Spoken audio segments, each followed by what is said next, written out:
नाशिक शहरात व परिसरात घडणाऱ्या घरफोडी चोरीच्या गुन्ह्यांना प्रतिबंध करण्याच्या दृष्टीनं उपाययोजना करणे व आळा घालण्याबाबत पोलीस आयुक्त संदीप कर्णिक, पोलीस उपायुक्त गुन्हे प्रशांत बच्छाव, सहाय्यक पोलीस आयुक्त गुन्हे संदीप मेटके यांनी गुन्हे शाखेला आदेश दिले होते।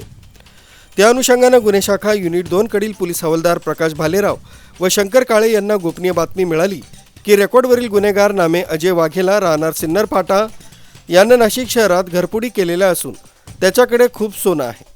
सदरचं सोनं विकून तो पिकअप गाडी घेणार आहे। अशा मिळालेल्या माहितीनुसार वरिष्ठ पोलीस निरीक्षक विद्यासागर श्रीमनवार यांना सदरची बातमी सांगितली असता त्यांनी खात्री करून कारवाई करण्याचे आदेश दिले।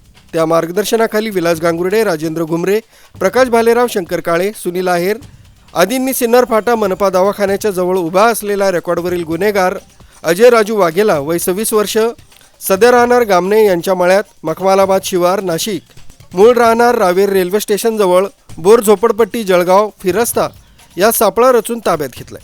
त्यास घरफोडीबाबत विचारपूस केली असता त्यानं नाशिक शहर पोलीस आयुक्तालय हद्दीतील उपनगर व इंदिरानगर पोलीस स्टेशनकडील दाखल असलेल्या गुन्ह्यांची चोरी केल्याची कबुली दिली आहे। त्यावरून नाशिक शहरातील 3 घरफोडीसारखे गंभीर गुन्हे उघडकीस आणून त्याच्याकडून 21 तोळे सोनं हस्तगत करून एकूण 12,08,800 रुपये किमतीचा मुद्देमाल हस्तगत करण्यात आला। आरोपितास पुढील कारवाई कामी उपनगर पोलीस स्टेशन येथे देण्यात आला आहे।